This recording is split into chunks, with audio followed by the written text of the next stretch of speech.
Serious ex-cult members, what was your oh shit, I'm in a cult moment? I was born into Scientology. Even though I internally questioned a lot, when I was younger I had learned very early on not to actually question anything. My aha moment was when I was ready to go on to the next step, and one of the other members, who not so surprisingly is also an ex-member now, asked me why I was planning on doing what I was doing, and my answer was it's what's expected of me. I went home and really thought about what I wanted and realized I didn't actually agree with most things in Scientology. I started to process to leave shortly after. I had to leave the right way, since my dad and sister are still very involved, and I don't want to lose them from my life. Edit. So I wrote this comment, and went to bed thinking I would get a few votes, but not so many questions. So I'll answer the what is the right way one here and as many individual as I can over the course of the day. Sorry to leave you guys hanging. Now this all happened 15 years ago, so I'll do the best I can. But there is some info I just don't remember, or remember incorrectly. So leaving the right way depends on where you are within Scientology. There is public, who go in, donate, take courses, go to events, but are under no contractual obligation. Class V org staff, the place most public go to get their services done, and those on staff work there. It's more like glorified volunteerism. You are typically under either a 2.5 year or a 5-year contract, and you're expected to work at least 40 hours a week. When I was a senior in HS, and told them I couldn't work all those hours, and it was insane the amount of pressure I had put on me to drop out of HS to go work for them full time. And by full time I mean MF 9 to 10, Saturn Sunday the 9th of June, and there would be events for the public on a lot of Saturday nights, that would go until past 11. I did not drop out of school, but it was a point of contention the entire time I was there. The Sea Org. This is the highest level of commitment within Scientology, and within it there are more levels, but I don't know much about it, since I was never in. I do know that you have to sign a billion-year contract, you get housed and fed on their dime, but the rooms are essentially closets with a bed and a dresser. No real personal space, and would sometimes make about $50 a week. For working 80 plus hours a week.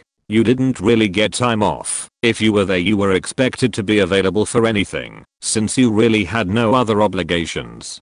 So how I left, as I stated above, I was on staff at a Class V org, and when you do that you don't pay for any services you get. So I had finished one of my services, and was talking about what the next one I was going to do, was when one of the other staff members asked me why I was choosing the one I did, and essentially I had already started down one of several different paths. So my answer was basically it's what's expected of me. When I said that, he told me to go home and think about what I had said.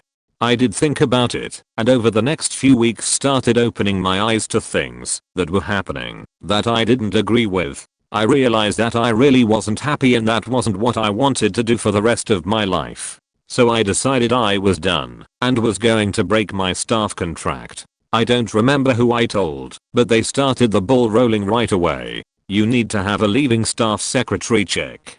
Basically a super intense, very expensive exit interview that takes days or even weeks to complete. Once that is complete, you're supposed to essentially make amends with anyone you feel you have wronged by leaving. Then, to get back in good standing, you have to pay your freeloader debt. So any of those services I told you were free while you were on staff, well now that you're off of staff you have to pay back the org for them. And it can be thousands of dollars. My dad paid for my secretary check because I said I wasn't spending any money on them and he wanted me to be in good standing. I had some money saved up from when my mom had passed away and used that to pay off my freeloader debt. Trust me, I wish I hadn't done that. But then after that I essentially make sure to not say anything bad about Scientology around members I know are active.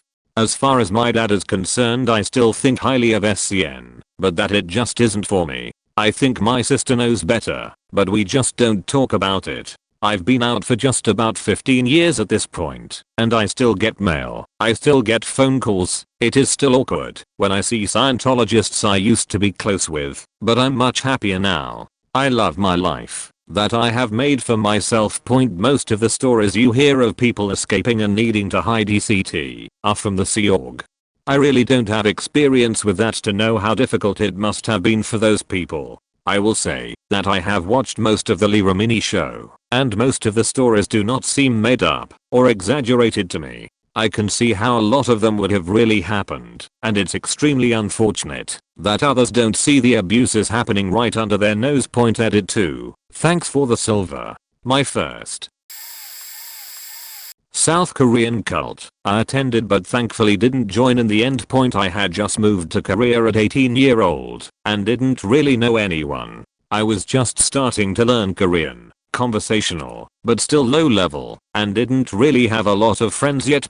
Someone invited me to go to church with them, and they were really nice, and I wanted to meet people. I had a lot of fun at this church. The people would take me out to eat, help me with Korean, and even help me with my homework/test prep. It was 100% the nicest church I've ever visited, and I felt like I had a place to fit in now. This is how they suck people in. Also, there was a female pastor who was super hot and would sometimes let people, always younger men, stay with her if they needed a place. I always wondered if this was an intentional tactic to try to lure more young men in, because this specific church, one location of many, seemed to only go after men. Eventually they started pressuring me to make myself unhealthy, saying that there was a balance between physical and spiritual strength. I love bodybuilding, so me being physically strong was an issue. They were pressuring me to lose muscle and try to make myself sick if possible, to make my body as weak as possible. They said if I didn't, my soul would grow restless and crawl out of my mouth when I was asleep. I repeatedly said I wasn't interested, but wanted to continue attending this church. This was not acceptable at all. They strongly pressured me to start making myself sick. I stopped going to the church and they waited outside of my school for me and followed me around for what seems like a couple months. They knew my class schedule and were always outside trying to talk to me. Eventually in the end they backed off, and I never heard from them again. Another guy from the church also got creeped out and left, and we are still good friends to this day. I was raised LDS, which isn't a cult per se, but there's some strong cultish tendencies. There was a lot of stuff. I'll see if I can list it. I had a hard time with discerning fact from fiction for a while when I was a kid, because I was surrounded by adults who claimed to literally hear the voice of God speak to them when they prayed, or attributed stuff like finding the keys you lost earlier that day in a location you definitely would have left them to the direct intervention of God in worldly affairs. That is, God is real. He's here on earth. He talks to me and helps me find shit I misplaced. I participated in a baptism for the dead, where I was baptized in place of someone who died a while ago, whose name had been submitted to the temple by a family member, probably, where I changed into a white jumpsuit and was dunked under the water by an elder in my faith in a tub of lukewarm water held elevated from the ground by 12 life-size gold-painted oxen statues. It was cool though, because afterwards we went go-karting. I lost all the races, but it was still fun. I was told the end of days was right around the corner, and I needed to prep some food and stuff for when Jesus came, because before Jesus came the geopolitical situation had been prophesied to make it difficult to get food. So my mom had a bunch of instant potatoes in the basement for when Jesus came back. The shooting of a child predator / emotional abuser / arsonist / murderer / self-styled militia leader was pitched to me as a tragic martyrdom. Good times. I've got some dank casserole recipes in the quiver for when winter rolls around again, and some of that God is with you and will help you succeed illusion helped me start a pattern of academic success which put me in a pretty decent career. My primary school. The principal ran the school like he was in charge of everything. He was, but I mean in different manner. Anyways, so when I was in prep, they always said line up in lines, only hold the boys' hands. Pretty standard if you don't want to get lost. Yeah? Well, if you tried to even hold a girl's hand, if you were a girl, you'd get a punishment in the timeout corner. They also forced Christianity upon everyone. Had the library teacher come down and only read the Bible entries, you would not learn anything but Jesus and God, along with English, mainly English, in this school up until you hit grade 4. So yeah, when I left I literally felt so refreshed. Australian Catholic schools are weird as shit. They also made you attend liturgies that went through class time, even when it's the important part of the year where everyone's rushing to get work done. They also yell at you for not smiling. Edit. I forgot to mention, but they hired a bunch of abusive teachers. They only recently fired them after I left. I hope they also fire the guy who touched his daughter's breast while she was asleep. My school was generally faked up.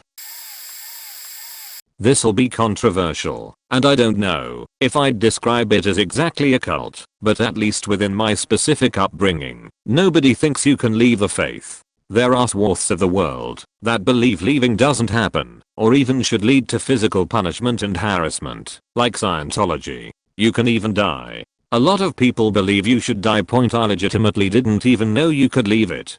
The media around you is highly controlled. It praises converts to it, especially white, and even people from outside the faith group massively fetishize it, to the detriment of people who don't fit within its orthodoxies. Women have huge amounts of pressure on them to control their bodies. Purity culture is rife. Abstinence is taught at religious schools, and the craxiest thing is, again, a lot of people who don't even belong to it protect and fetishize it. A lot of its adherents, to be fair to them, just don't know what their religious figures even did or believed. So often the people leaving it know the darker side of the generally well-packaged exterior that is presented by preachers earning millions and targeting particularly vulnerable people. TLDR, I was raised Muslim, specifically Sunni, slightly more orthodox than the norm, but pretty normal in upbringing. Most people can never openly leave. Edit. If this relates to you, check out r/ex-Muslim. Ramadan can be particularly tough for people in the closet. Not exactly what was asked, but a fascinating story. A friend of mine is adopted. For years he was weighing the pros and cons of trying to find his birth family. One of the major cons was the expense. Anyway, one Christmas, his wife bought him a genetic testing kits. One of those things where you spend $100 and you find out what percentage of your genetic background traces back to where. It turns out, when you do this, they also match you on their database to relatives. He found out that he had a genetic cousin who'd also taken the test. He got in contact with the guy. The guy talked to his parents, and they were able to piece the story together. My friend's parents are married to each other. Back when his BO mom got pregnant with him, she and the father were not married, and because my friend's BO dad was with the JW, he could have been disfellowshipped for having sex before marriage. So instead she had the child quietly, gave him up for adoption, then they got married and proceeded to have 3 more kids. So my friend suddenly found his BO family, including 3 full-blooded brothers, that he might never have known about. We joke about how his parents did him a favor by giving him up instead of raising him in a cult. That being said, there are a lot of complicated emotions involved in that kind of situation.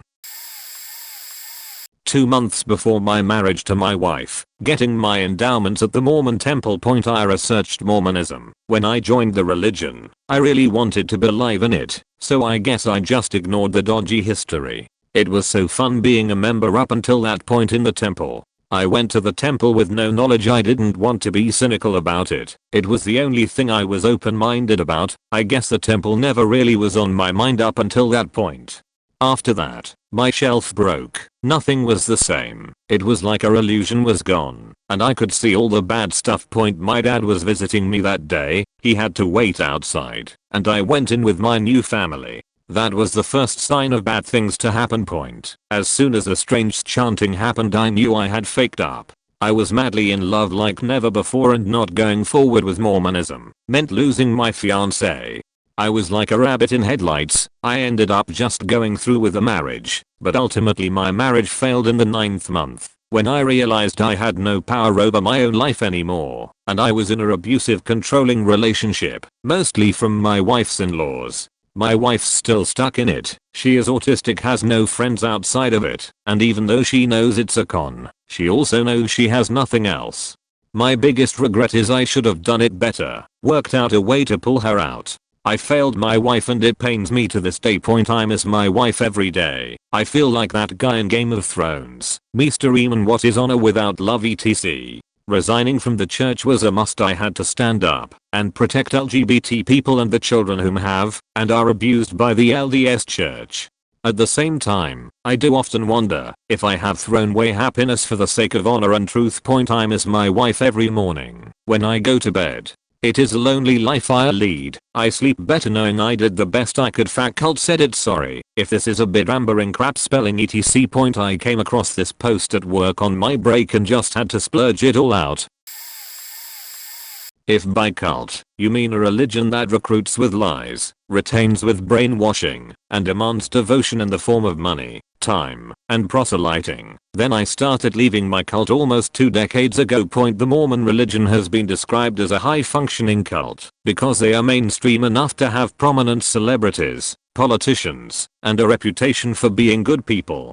The religion started as an apocalyptic sect cult in the early 1800s and would have died out organically after its founder's death if it hadn't been for a perfect storm of polygamy. Hard to quit once you start. Pioneers. Hard to leave after you've isolated yourself thousands of miles from the rest of civilization. And priesthood tiers, like Scientology.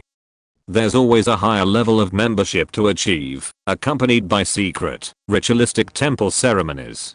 I know of no definition of cult that the early Mormon church doesn't fit to a T. Perhaps a more relevant question is whether the modern Mormon church, evolved from the original hardcore cult, can still be called a cult. And only a first order comparison between the recruitment and retention methods of the modern Mormon church and, say, any evangelical Protestant religion is needed to demonstrate that, indeed, the modern Mormon church remains a cult. If anyone wants more information about the institutionalized deception employed by their missionary effort, or the mind control and cultural pressure strategies a church practices to keep members from leaving, ask away. Grew up in an Assemblies of God church. The pastors convinced all the parents that Pokemon was demonic and of the devil. This was back in the early 2000s and all my classmates were playing the Gamma Boy games and the trading card games. My schoolmates were all hosting Pokemon card parties at each other's houses and my parents wouldn't let me watch the show, play the game, or go play cards. I just wanted so badly to fit in. I stole money from my family members and shoplifter so I could have cards and experience the awesomeness that is Pokemon. I hid a stash in my bedroom. My parents found it and shared how hurt and disappointed that I was playing a satanic game with the whole life group church small groups that meet in homes. They guilted me into repenting and surrendering my Pokemon cards and Gamma Boys. They proceeded to organize a special bonfire where they burned my cards, Gamma Boys and the cartridges of the games, while everyone prayed over me to cleanse me of the devil. Basically, I had an exorcism, but for Pokemon. When I finally got to America for college at age 17, I downloaded the game and played it in my first summer. Told the story to my other friends who helped me recognize that it was spiritual abuse. TLDR, was in a church that preaches Pokemon as the devil and had to be exorcised. Realized as an adult how ridiculous it was and how cultish the church was. TLDR, I was born because the church ordered my parents to have another kid. Grew up. Found several documentaries and legal cases against the church I grew up in, including my father's name and my own name. Later a member and my mother admitted it is not a normal church, and my therapist who specializes in cult escapees told me on my first session with him that it is a cult, and he used it in his thesis. Also we have 3 subreddits for members still in, and 2 subreddits for escapees. I was also stalked, impersonated, and technically kidnapped by members. I decided to Google myself and found an announcement of my birth in a newsletter that the cult sent out, which was only common with very high-ranking members. My parents were high-ranked. I had never Googled my church before. I Googled my father's name and the cult's acronym and found entire forums discussing his life, our lives. Why we had to move across the country suddenly to a house the church bought at auction. When I was little, previous owner killed his wife in the house. Whole other story. Every detail had been shared with these people and that isn't normal for a church. For people in another country, who you have never met, to have that much information on you. I commented and received several condolences from people about still being a minor and not able to leave, about having a dad that got caught between the church and the law. Anyways, Fell down a rabbit hole on the internet and found BBC documentary, a 60 minutes episode, ABC, NBC mini docs, YouTube channels of escapees, lawsuits from different countries brought against the church. Missionaries run out of the town in Eastern Europe, banned from a country in Asia, banned on certain university campuses in the US. It was wild. Eventually I brought up my concerns with a peer in the church and she just said, well, yeah, of course it's a cult. But I love it here, and left it at that. I just figured she was the average fundamental extremist and the thought of being labeled a cult would lead to social persecution and that would tickle her little psycho-ego clit. Well, a ton of other shit happens. I get out and move 25,000 miles away, and members who knew my parents would show up at my place at 3 AM, try to call the pharmacy to cancel my prescriptions, follow me to class, show up at my work, show up at my new place when I moved. It was fucking crazy. That is not a church. There were hundreds of sister churches with tens of thousands of members all around the globe and they would sick members on people. Flew home to see my family for a short while and ended up talking to my mom about my concerns. She said blatantly that more than half the time, it is more about control, and the founder of the church, whose wife and daughter are missing. Daughter left a suicide note, no body found, and a guy who called him out on sketchy sheet and published a letter to the members of the church also went missing. She mentioned that it is rarely about faith even at the bottom level, and that she would leave if she could. I asked her why she can't just find a normal church and she explained that if she left she would have lost her job, a house, and custody of us. Her boss was a member, our landlord was a member, the church owned the house legally, church had social workers, lawyers, notaries as members. I had seen people leave the church and lose their kids before so many times. They have kidnapped people's kids, they have planted drugs, they have called on church regions with 2k plus members to write a judge in a custody hearing telling them which parent to trust, the one still in the church, and which should lose custody. I remembered one time my mom came to my godmother's house at a sleepover at like 3 AM to pick me up, and kept insisting I be quiet. I thought she was just having an episode, really high anxiety on that one. Turns out my godparents had been told by the church to pick me up and not let my parents see me until the church gave the okay. And people don't call the police. If it goes to trial, the church has your entire life history, any drug use and criminal record and mental illness, any family issues, etc. They can and will spin it so that they are the concerned Christian friend who already has taken care of the kid and you are the faking wacko who shouldn't be able to even conceive.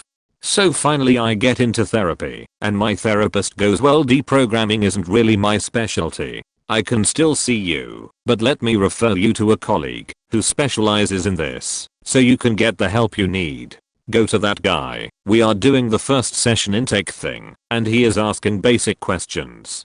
I mention the church and say I'm not sure it is a cult, but it isn't a normal church. He asks the name, I give the name, and he says, oh, I studied cult during my doctoral program, even use them in my thesis. I also found more than one subreddit for escapees, and so many goddamn Facebook groups, a few Tumblr accounts. It is a cult.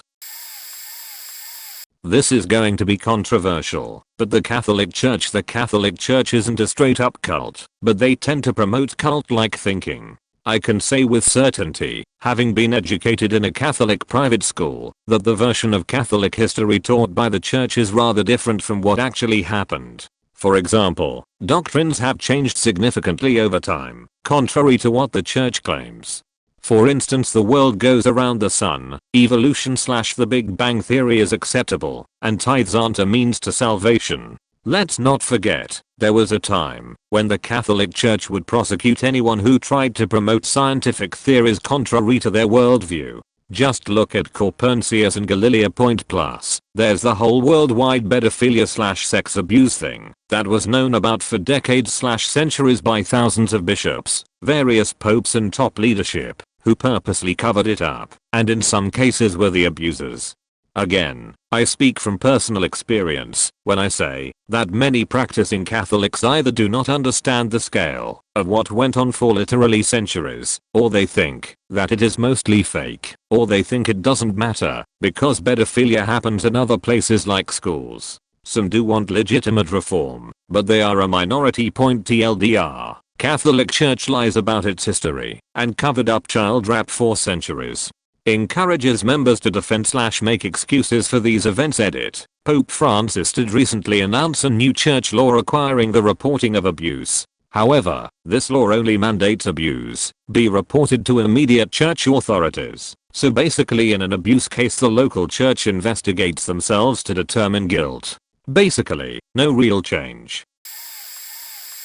Mine was more a slow reveal than a no-sheet moment. I used to be with the new Kadampa tradition. Really struck me as odd that everything cost money at a Buddhist center. It's the only one I've been to that charges anything for anything. I've been to several Buddhist centers/temples over the decades. I was Kadampa for about 5 years maybe, and was a trusted member at Vajradakini in Irving, Texas, now Arlington, and at Kalpabhadra in Wichita, no longer extant.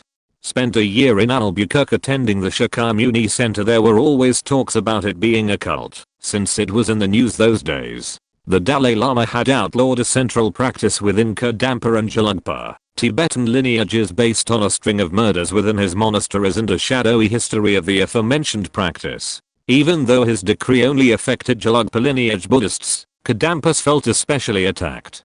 It was then commonplace to see Kadampa Buddhist monks and nuns in full robe protesting outside of areas where the Dalai Lama was, shouting, holding signs, making noise, ignoring precepts. I'm largely glossing over this debacle, but it's what had the NKT in the news, seeing angry Buddhist monks and nuns shouting in protest, practically everything costing money, the NKT actually having its own publishing company which copyrights its reading materials, prayer books, and posters. Would Jesh Kelsang Gyatso, founder of NKT, or the NKT actually sue for plagiarism when one believes they are spreading the Dharma? And then there's the actual Dharma, Buddhist teachings, within the NKT. The first thing you learn there is that what teacher says goes. The teacher is to be seen as an emanation of his teacher, and his teacher an emanation of his teacher, all the way back to Buddha Shakyamuni. So your teacher is to be seen as the Buddha himself. Sorry to get political, but that's like saying Bill Barr's summary of the Mueller report should be seen as the Mueller report itself, since it was passed down and summarized by an authority figure who is not the originator of the report. It's a very difficult thing to pin as a cult, though. I believe everyone I met has full faith in the NKT. It is a very seductive thing as well for any Westerner looking into Buddhism. The entire idea behind the NKT is to make Buddhism accessible to the West. If you've ever gone to an Asian Buddhist temple, you might know how difficult it is to insert yourself. Not only is it, most of the time, corrupted by their region's culture, but it's also not usually in English. There are also wrathful aspects to Buddhism. Buddhism has a somewhat heavy focus on death. The fact that we will die, and it could happen, before you finish this sentence. So there is some imagery to reflect that. That might be a little unsettling to Westerners. So a lot of the wrathful aspects of deities aren't displayed. Rather they have smiles on their faces with bright colors around. There is even more altering to Kadampa Buddhism than to, say, Gelugpa because of this westernization. It just seemed to me that everything about the NKT was in direct opposition to what the Buddha taught.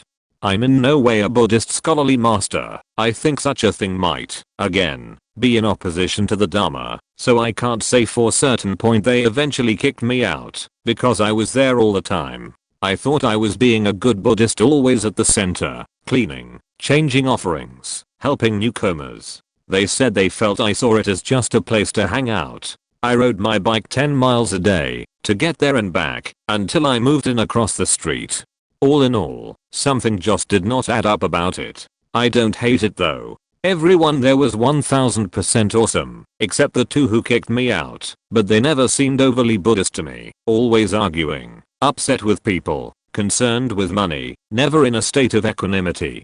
I actually attended Shakyamuni and Kalpabhadra after I got kicked out of Vajradakini. The people within the NKT, the plebs, if you will, are amazing people who are just trying to have an honest go at this Buddhist thing. Even the ordained members, I just think what the Buddha intended was something different from this. So I'm largely non-partisan now. Maybe mostly Zen. I don't know. I just want inner peace. I've posted this story in comments before, but I like telling it because it's relevant, and it gives me a chance to talk about it. It's long, but if you want a serious answer, I have one point I was born into, and spent my early years being raised in a cult. I didn't have any outside contact from the church family until I was 6 years old, and I was homeschooled for kindergarten. My home life was abusive. My father was in the military and my mom was poor and uneducated, so we lived with her immediate family who were all church members. I had to start public school when I was 6, which was hard for me, because at no point did anyone ever explain to me the difference between my family's beliefs and the beliefs I encountered of everyone else at school. I was also bullied a lot for the way I spoke and the way I dressed, as I wasn't allowed to wear pants by my family's rules, so I always wore dresses. We were poor, so my dresses were always old and outdated and ugly. I absolutely hated wearing them. But this type of atmosphere continued for me into high school. I was punished at home when I fought against it. When I was 17, my dad arranged a relationship for me with a man who I moved in with. Not to go into explicit detail, but this relationship involved a lot of rap. I grew sick, and when I was sick, he took me to a doctor. The doctor put me on a lot of psychiatric medications that made me very zombified, and I gained a lot of weight. I went from 120 pounds to 220 in a year. The guy I was with was really disgusted with me, and he ended up moving back in with his parents, leaving me abandoned on the side of a road after vacating our apartment. I was 19, and I had no idea what to do other than call my parents. They begrudgingly allowed me to come home, but the atmosphere was still abusive, and I just felt like I had to leave. I ended up living in homeless shelters for about a year, and I was in and out of mental institutions for about 2 years straight. But the people that worked at the hospital set me up on government assistance programs while it was happening. The Obama years were good to people like me. I was able to get housing assistance with my own apartment. I did not qualify to live in group homes because I was considered too naive to be able to handle it. No one knew what else to do with me other than put me in my own apartment and give me a caseworker. She visited me twice a week and taught me basic life skills like how to shop and how to use a debit card. So I got food stamps and SSI and basically learned how to live a self-sufficient life. I was 21 when all of this was happening. Eventually I was doing so well that my doctors let me come off my medications. It happened very slowly over time because I was on a lot of them. After about 2 years I was medication free and I'd lost 100 pounds in the process. I was 22 and I decided I wanted to go to college. I was still seeing my caseworker once a week, but I started taking buses to classes at a community college for computer technology. I was pretty blank slate when I was choosing my major, but technology really fascinated me, so I wanted to learn more about it. Being educated in college was completely eye-opening for me from a scientific perspective, but I still struggled with feelings of allegiance to my old church. I'd always felt it was just a church, and that my family were just misunderstood people. So, while I was at college, I still maintained close contact with a few church family members who were hosting a refugee woman from South Sudan. She barely spoke English. Her family had all died back at her home, and she'd come to the States as part of a federal refugee program. She was also pregnant. We found out from a doctor's visit that the baby had not developed lungs and would be stillborn. He recommended an abortion. My church family had an intercessory prayer meeting over this event where they decided that the woman would not have the abortion, but we would let her have the baby at home, and then we would hold it as it died. Which is exactly what we did. I watched that woman push that baby out in like 15 minutes, and then we all held that little baby as it died. I was 23. That was the moment I finally figured out I was in a cult. I had memories of doing similar things when I was a young child, but now here it was in my face. I lost my mind a bit, but eventually I got it together, finished college, and cut off all contact with my family and my church family. I'm in my 30s now, and I'm actually doing quite well, considering the start. I've worked with cult specialists and deprogrammers to get to where I'm now. I haven't spoken to any of my family or church family in almost 9 years, and for the most part they leave me alone. I did a high school exchange in the States when I was 16 over 17 from New Zealand. The town I was placed in was super small and close-knit and extremely traditional. I went to church with them, and honestly the first service I attended I was expecting a camera crew to jump out at any time. I was holding back laughter and had to leave the room because I found everything so ridiculous. As weeks went by I realized it wasn't a joke. These people were serious.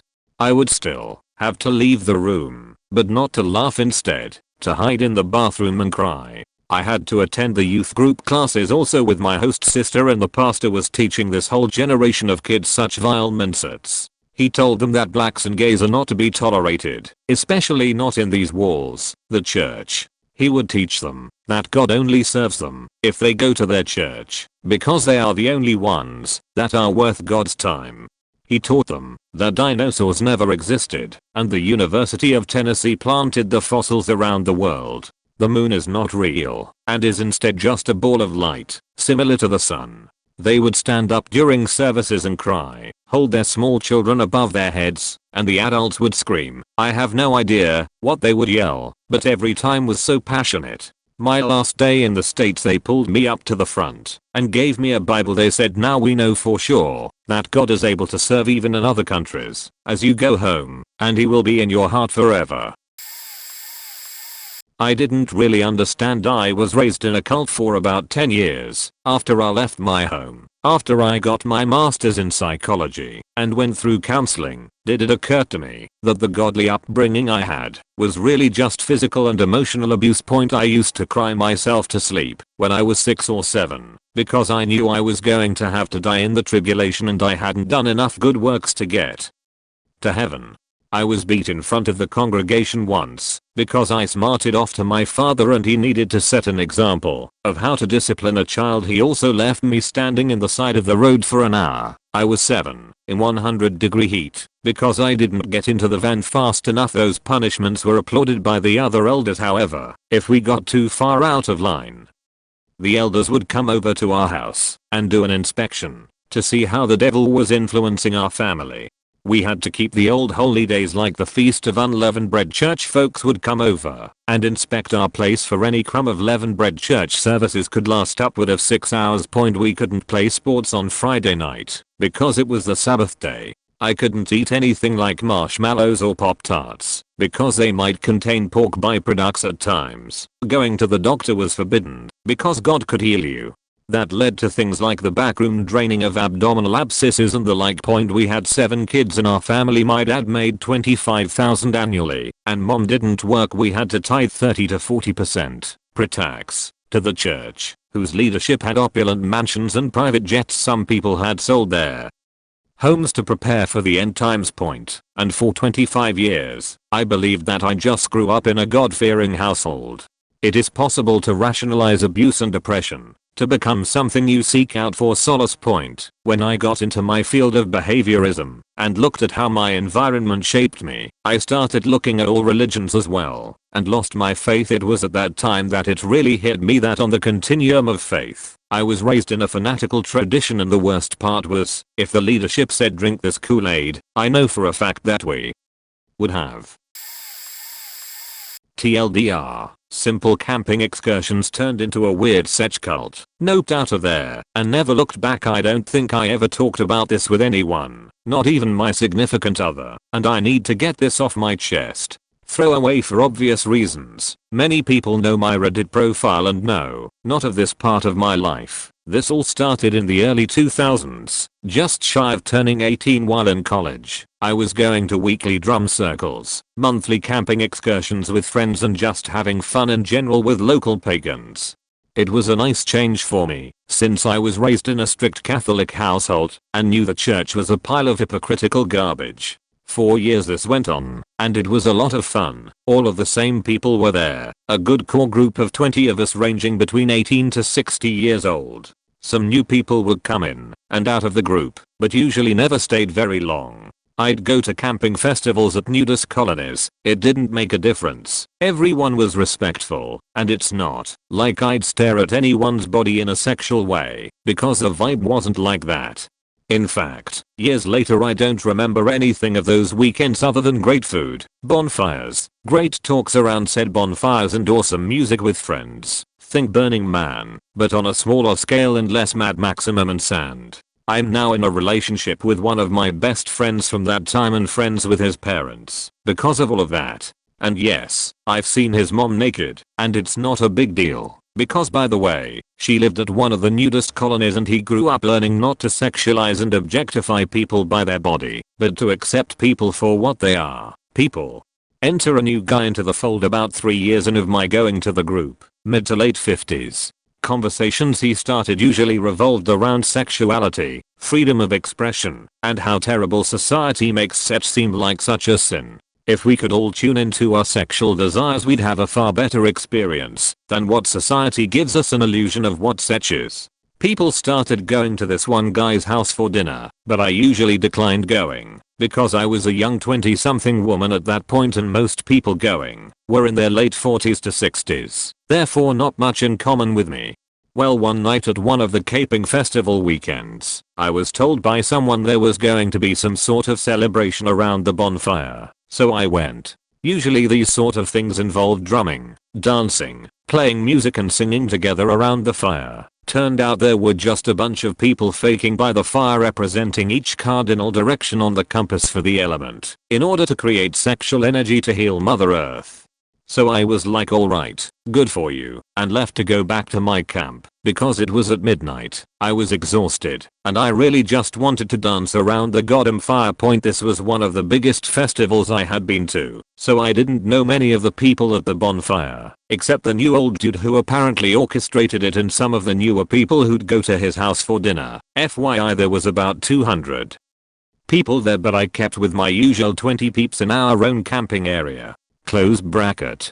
I wrote it off as no big deal, drunken pagans being hedonistic, which is acceptable, but not my cup of tea. A few weeks later, more people from the core group started going to his house for dinner, and some as young as me, so I decided to go. Well, to my delight we had a drum circle after dinner. It was a house on private property in the middle of nowhere, so that was cool. He had a big barn we'd go in and out of while hanging out, but something felt off. Multiple people tried to get me to go into the barn with them, and eventually it dwindled down to just a few of us, and that same older new dude. He told me he wanted to show me something, and talk to me about something kind of serious. By the time we moved from outside to a room inside the barn I had been avoiding, there was a circle of people that silently came in while we talked. What I remember of the conversation, he told me that the body is sacred and, in order to be purified and ready for what lies ahead of me, I had to submit myself to him and be indoctrined, spilling into the group by a group of people surrounding us while he faked me, because only then would I gain sexual nirvana.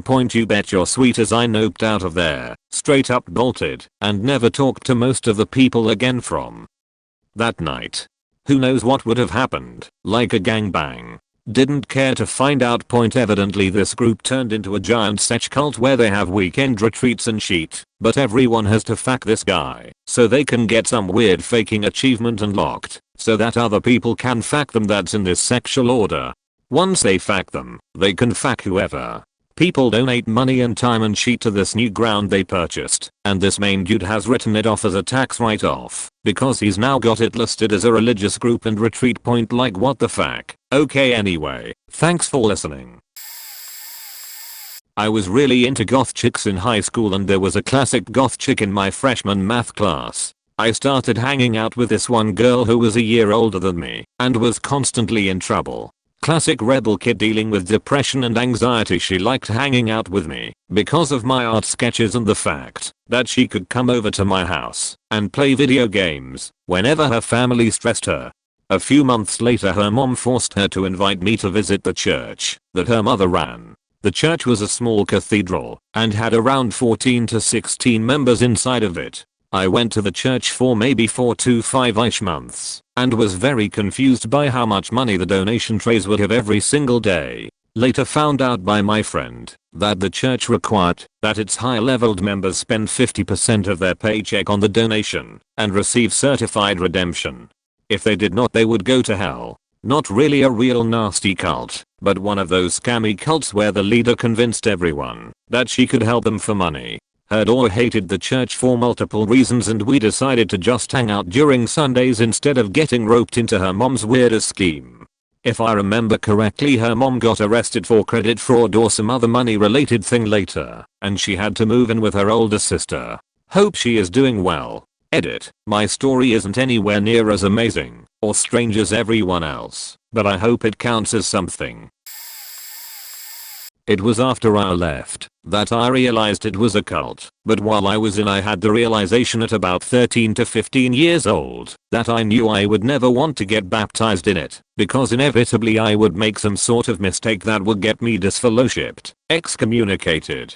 I couldn't stand the control over every aspect of my life, who I could talk to / be friends with, what music to listen to, what movies / TV shows to watch, not being allowed to celebrate holidays. They always talked about humans being imperfect, however we were expected to be perfect. Usually, people learn from their mistakes. We weren't allowed to make the mistake in the first place. Appearance is a big deal to them, including the physical aspect as for how you dressed and did your makeup. For the guys, they weren't allowed to have beards. Looks and actions were constantly criticized and observed. One time I was wearing a peace sign necklace, a faking peace sign, and was told I couldn't wear it anymore because it originated from an upside down cross and that's satanic. I did my research and that was complete bullshit for the design that I was wearing. I became paranoid because other people within this cult would keep watch on you, especially if they suspected you were living a double life, as in trying to have friends outside of the cult and doing activities with them, listening to inappropriate music / watching inappropriate TV or movies, wearing inappropriate clothing, etc. They discouraged going to college because it takes away from time that could be spent in the cult, and they constantly preached that the end of the world is coming soon. My mom once told me that the world would end by the time I'm 18, so there's no need for a college fund for me. I'm now 25 and currently in college. As a result, self-esteem, terrible, but I'm working on it. Anxiety, copious amounts, but again, I'm working on it. Standing up for myself, never really did that because I was taught not to have a voice of my own or my own opinion. Also working on that alongside of my confidence level point. So I knew early on I didn't want to live my life that way, but it wasn't until I got away from it that I learned it followed the textbook definition of a cult. So this was a very brief time in my life, talking a few months, but this was my experience. When I was 20, I ended up making friends with an olderish woman, about 40, in the neighborhood of where I worked as a nanny. Right off the bat she was super nice, and she had mentioned her husband was a pastor of a new church, The Door, and invited me to have dinner with them after a few meetups at the park. I got to know her family, including the pastor husband, and to be honest they were really sweet and endearing people. At that point it had only been a few years since my mom had died, and my relationship with my dad wasn't going well, so it really felt nice to be involved with this family that seemed so sincere. It didn't take much for me to agree to attend their church. They were relatively new to the area and the husband new to the role of pastor. Their church was a small building in a strip mall, and at that point less than 20 people were members. I didn't have much experience with religion at that point in my life, so the Sunday services seemed on par for what you would expect. I regularly ate lunch with them after services, and ate dinner at their house once a week almost. They were a mixed bag of what you would expect from evangelical Christians.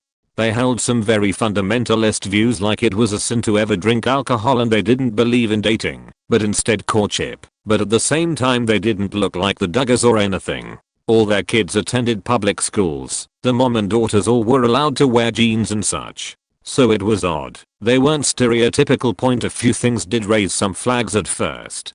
Like how they seemed downright giddy at the prospect of their oldest daughter, who was 17, to graduate, so they could then pray for a righteous husband for her, and she could start her own family. That was, yeah. They also were insistent with a young pregnant member of the church that she reconcile with her cheating boyfriend that kicked her out and marry him right away before the baby could be born.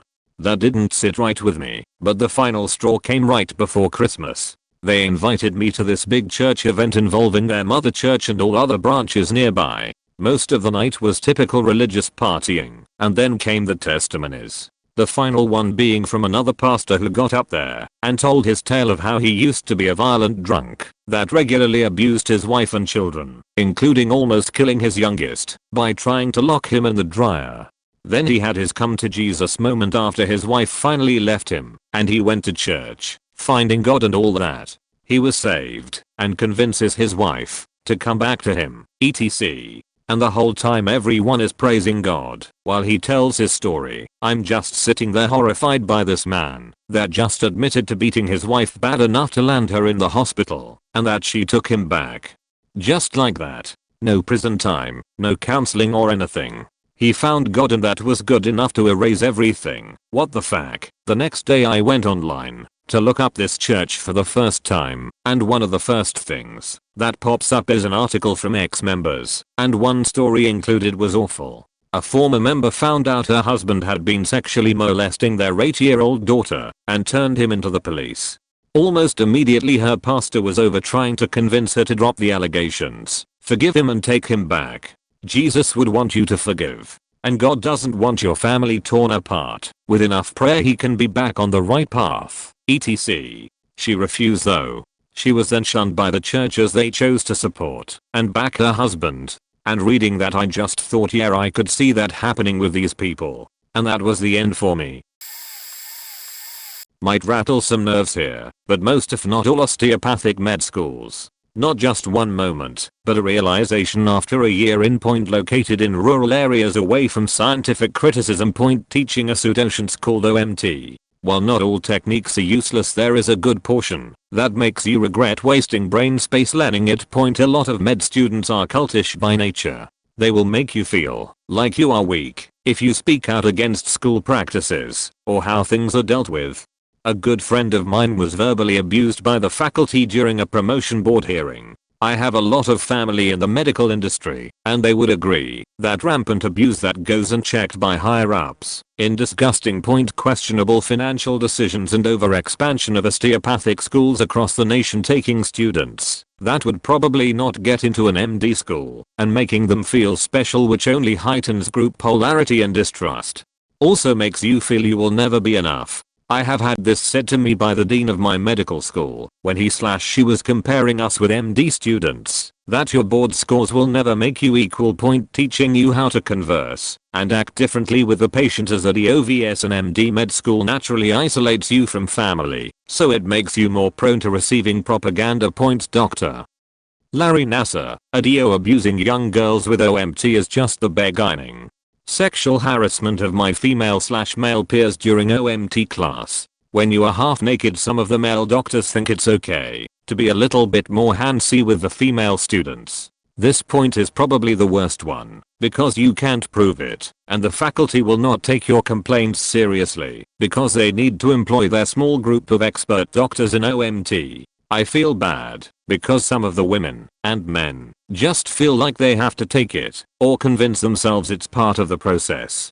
Rampant drug abuse to keep up with the course material point dress code and assigned seating in some schools. Faculty reporting your conversations about the school point worship of AT. Still the founder of osteopathy point. I don't know, I don't like the culture of med schools in general. They trap you with debt and make you beg for your degree until they think you are sufficiently broken in with their doctrine. I feel like there are better ways of making doctors in America point. Edit, formatting, grammar, and numbers. The 9th of October 1112. I could keep going, but I'm going to stop here lol. Probs to late, but I was part of this weird Hindu/Sikh cult. I'm still Hindu, and our neighbor was a big member of this cult. It was a pretty big cult, like it stretched from Anandpur village in central India to most major cities, Nick, Toronto and London to name a few, in the world. This was when I was kid in fairly urban Southeast Asian city. I figured out it was a cult or something was fishy because they had high tales about the gurus, like they made water appear in the middle of the desert. And for some reason you couldn't take a photo with the current guru. When I was there he passed away shortly. Members would have to come to this huge house, no matter how far they lived. The house was in the east and there was no direct bus or train near that area from where most members lived, and members also had to sing and donate large amounts of money. My mum and dad joined it cause it had a lot of rich PPL in it and went to these meetings. Also a strange thing was all these cities had priests who lived in them and guided the members. The one I had was very old and a woman, but basically did nothing, sat around and gave blessings to members. Once she had to go India, so we got this young guy, like late 30s to mid 40s, and he would lecture us about only thinking about the gurus and what they will do. I was like 13 and knew it was BS, so I would sit outside and wait for my parents to come out. My parents were only there for the contacts, wanted to settle and start a business, but acted like they believed it and cheat after that guy left though. Also my dad was given the responsibility to send this guy back to India, like check in him and cheat. When he got there with guy, he noticed that the booking was done for a disabled person and would get a concierge to help him out in the airport. This was really weird cause he was a super healthy guy and could understand basic English. We still have the guru's photo in our house, but he isn't kept in our main puja point. I also have a theory that ISKCON is actually a cult for white people outside India office, or at least in NZ. Hate the dudes faking playing a beautiful prayer in the worst Hindi/Sanskrit pronunciation in the middle of the faking street, making every Indian person awkward SMH. This is probably going to get buried, but oh well. My parents are Seventh-day Adventists. I didn't exactly have an "oh shit" moment so much as I had a "fuck this" moment around when I was 14 over 15. Don't get me wrong, my parents are wonderful people, but once religion comes in, they, my dad in particular, become very manipulative. The rules of my childhood: no pork, no shellfish. No fish that didn't have bone/fish with cartilage, no sex before marriage, no dating outside of the religion, no technology from sundown Friday to sundown Saturday. Church was mandatory on Saturdays. Failure to attend without a good reason usually resulted in a lecture/beating from my father, forced to miss school/work for religious holidays that happened roughly every other month. Any questioning of the rules was grounds for being beaten. Depending on the rule questioned, it was either being slapped in the face or beaten with a belt. I distinctly remember asking why we didn't eat pork when I was 4 or 5, and I remember being beaten so hard I pissed myself. I was then forced to clean up my mess and being sent to my room to "pray for guidance." Breaking of the rules could result in being beaten with a thin, roughly 1/4 inch thick PVC pipe. And about 40 million other rules that weren't exactly part of the Seventh-day Adventist doctrine, but my dad made up because they were good for his way of life. Both of my siblings stopped following the faith around age 14 or so, but they played along until they moved out. The moment I thought back, "fuck this" was when my sister had a pregnancy scare and my dad punched her in the stomach and said back, "if you're lucky and come back to the faith, God will have mercy on your heathen soul and kill your child before it even has life." Sure enough, she wasn't actually pregnant, but she did stop speaking to him after then for about 6 months. Edit. Formatting. I knew going in, but being an angsty 11-year-old, I couldn't convince my mother that the church wasn't good. Took 2.5 years to get out, and another 6 months of being stalked by people we'd previously welcomed into our lives. There was a strict division of sectors. Only families were allowed to sit together, and sometimes even that was discouraged. There a huge emphasis on marrying off the singles into the church. My mother, a married woman who was trying to repair her connection with her husband, was frequently encouraged to attend the singles-only events and leave her husband, who wasn't even remotely religious, at home. There was an unofficial dress code. Every day was Sunday best, and the women were to wear full-length skirts. The only exception was a work uniform, and if that was the case, PPL would jokingly suggest quitting as soon as possible, often via marrying a man who'd provide for you. I remember mum fought this rule for the longest time, then almost overnight she took away all of her daughter's pants and shorts, stating that wearing skirts was a sign of obedience to God. Contact with, and even acknowledgement of, the outside world was limited to recruitment. TVs and computers were willingly thrown out, smartphones were often traded for simple burner cells, and kids were pulled from public schools. Any free time was spent at the church, or fellowshipping with other members, which was mostly awkwardly sitting on someone's couch, and trying to find any common interest that wouldn't be sinful, like movies on religious books.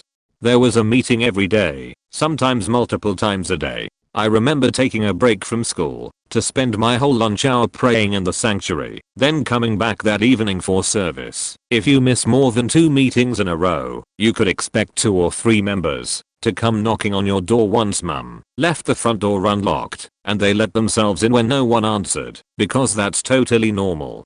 All this information I had figured out within the first couple of months, so the weirdness was always somewhere in my mind, but the people were so nice, and we had just moved into town. I don't believe any of them, except the lead pastor, had any ill intent. In fact, we got to meet up with one of the former leaders years later, and he had put together a website detailing his own 7 years of experience in the cult. He's doing much better now. Honestly, I was sent to a Christian rehab, but it was actually a cult. I started noticing some really weird shit pretty much as soon as I get here. They automatically took all my belongings and locked him up. Money, items, everything. Everyone who has been there for some amount of time all had the same haircut and ear piercings. They were all wearing the same clothes. Everything was just too weird. We spent 50% of the time chanting songs, and about 30% of time either making WWJD bracelets, or soliciting and selling the bracelets on the street. If we were fined, or eventually arrested, they would do nothing in their power to help pay the fine or bond. All the money immediately was given to the cult. They told everyone that we should never see our family again, because they were worldly and of the world. They equated our family to the devil, and routinely had the senior residents, close to a hierarchy, give us lectures about how much better their life was once they ditched their families. Also, they promised if you stayed past your rehabilitation date, which was their ultimate goal, that they would pair you up with a woman. This was a segregated co-ed facility. You could eventually marry and be put in living quarters with the woman. Also, this happened much sooner. If you were a woman, men would have to wait longer to be paired up with women, I guess because there were slightly more men than women. The moment I noticed they were absolutely a cult was when I told them I had a court date coming up soon that I had to go back to my hometown for, which meant I had to leave, and they told me to just not go and instead have Jesus go for me. They told me let them come here. Like, what the fuck?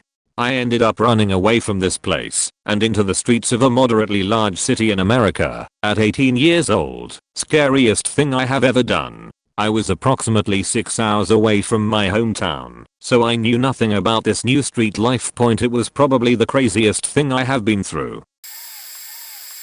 I'm not an ex-cult member, but I was almost brought into one with my friend. We were walking down the streets of Hollywood and they have a Church of Scientology building on the main strip.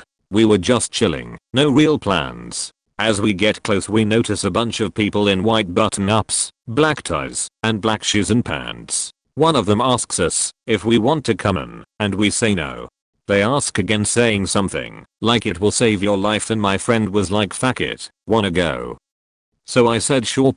When we walked inside, everyone was dressed exactly the same, men and women. They were all just standing there, practically completely still. The person that brought us in takes us to a room in the back that's a mini theater and closes the door. There are no lights in the theater at all, not even an exit sign. We were already creeped out as fuck. This old video starts playing, basically describing what Scientology is and how if you believe that you can feel better, that you will. Basically that you can heal any injury with only your mind. This whole video seemed very cult-like, and they had subliminal messages. Not so subliminally, because we both caught onto it. That seemed like they were trying to hypnotize us or something. We ended up leaving in the middle of the video, before it was too late, and as soon as we opened the door, the woman that brought us in was right outside the door, and blurted out, "Don't you want to stay?" in a very monotonous tone. We both just said no and kept walking, rather fast. Everyone else in the room, almost in sync, said, "But you should really stay." And we just didn't respond and left. Scientology is 100% a cult and no one can change my mind after that experience. A little late in the game, but reading some of the other replies I have sort of came to the conclusion that my ex-boyfriend is in a cult. Bear with me here, but he is part of a multi-level marketing scheme. No big thing, right? No. Because this isn't just a bother your Facebook friends kind of mission. I accidentally misinterpreted a date and ended up going to a big meeting where I was greeted by every person in his team.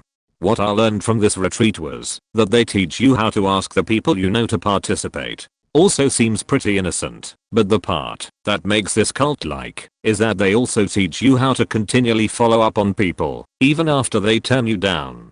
They outlined the same format that had convinced me to go with him on this trip under false circumstances.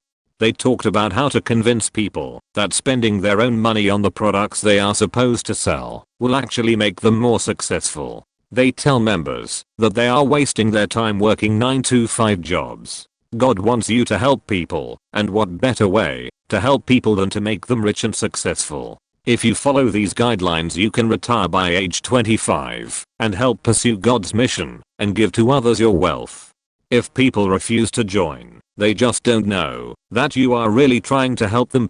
You would think that after a year of spending their own money to realize they are becoming poorer, that they would stop. But throughout the year, the senior partners of this MLM invite you to their mansions with their fancy cars and pools, and they remind you that they once followed these same guidelines and it worked for them.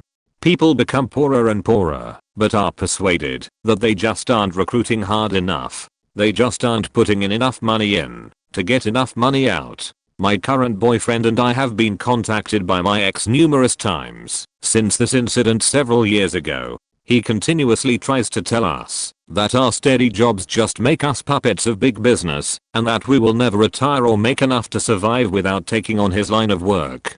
Definitely cult-like. I wasn't in a cult, but I had an encounter that made me say, oh shit, this is a cult. I was at a mall with my girlfriend and we were outside smoking a ciggy. There were these two people singing which either were buskers. My girlfriend wanted to give them some money, and we got closer. She went to them, but they did not accept it, which I found odd. At that point some lady approached us saying that she is with them, and that they were going to see a movie afterwards, and gave us a flyer. It was from a weird naming church, can't remember the name, but we did not think much about it. It's a free movie, so why not? On our way there more people started to show up from I don't know where, and the lady was talking about the church. It started to be a bit weird, but we still went on. We reached this building which did not look like a church at all. We get to this room with some fold-out chairs, a laptop and projector. Some guy gave us microwave popcorn and the guy behind the laptop started to name the movies. Most people there seemed to know the films and started to yell which one they wanted to see. At this point it started to be a bit creepy. Now the movie started. It was something about this guy that was arguing with his wife to the point that they wanted a divorce. Yada yada yada, and after some Jesus stuff, but not the traditional one, the cult creepy Jesus one. They ended up staying together because you are not allowed to divorce. After the movie ended I was quite creeped out. Now this guy came up to speak about the film. He had a shirt with a vest and a comb over and a big beard. If you played Far Cry 5 he was looking like Joseph Seed. He started this speech on how he used to be drinking and doing drugs, and when he found Jesus and left all that behind. Mind you, this was not just some story of a guy who overcame his addictions. He was telling it like it was clearly divine intervention, and Jesus came down and whispered in his ear to stop doing that shit. It was this point that I thought to myself, oh shit, this is a cult. He then asked for some volunteers to come up. Don't know why or what was going through her head, but my girlfriend raised her hand and went up there. People in front and behind me started to say that I need to go up there with her. Why aren't I going with her? I was pretty creeped out by this point and said that I was shy and good where I was. The Jesus guy then started to say to the volunteer that they need to their sinful ways and told them to yell I repent. It was finally over and everyone got out of their seats. Went to my girlfriend and you could read on her face the regret and what did I just do feeling. They gathered around us wanting to exchange numbers and telling us that we need to join them again. Gave them some random numbers and we got ourselves the hell out of there. We were pretty shook and went straight home. Lit a fat one up to calm ourselves up. Sorry for the wall of text. Used to belong to this faked up Christian cult. When I was a child, didn't get to the OC time in a cult mode till we were saved by police and Department of Children and Family. Cult leader was this woman who claimed to be the only begotten daughter of God. Had her husband convinced and raised her 3 kids that way. Well, soon she would meet my mother and her then boyfriend, my youngest brother's father, and convince them as well. Mom and her boyfriend were at their lowest in life. At the time I was only 11, and I had 4 younger brothers. I was living with my dad when cult leader convinced her to take us kids along. To accomplish this, she had to kidnap me and my 2 brothers who shared a dad with me. My 2 youngest brothers each had their own dad, and like I said, my youngest brother's dad was deep in this shit too. Under the guise of a weekend sleepover, otherwise he would have never let her take us. My dad wouldn't hear from us or see us till the state reunited us 3 years later. While in this cult, we were forced to worship and bow to her every sunrise and sunset, every day. Like literally bow down, face on the floor. If we didn't, we'd get beat. She called us all her servants, her husband, her kids, my mother, her boyfriend, me and my 4 brothers. We were forced to feed her off golden utensils and expensive china, rub her feet, give her baths, cook her food, carry all her shit, clean up after her, sing her praises, blah, blah, blah. Eventually she brought in 2 more followers, 2 male college students who couldn't tell up from down in life. Because I was the oldest child out of all the kids, I was being groomed to become an adult servant under my mother's watch. She was cult leader's personal slave and tend to her every personal need. I was a literal slave too. I couldn't sleep till cult leader slept. I had to wake when she woke. I fed her every meal. She would slap my face if somehow she lost at a card game. She liked to play card and board games as entertainment. I learned real quick how to lose. The worst part is I believed all of it too.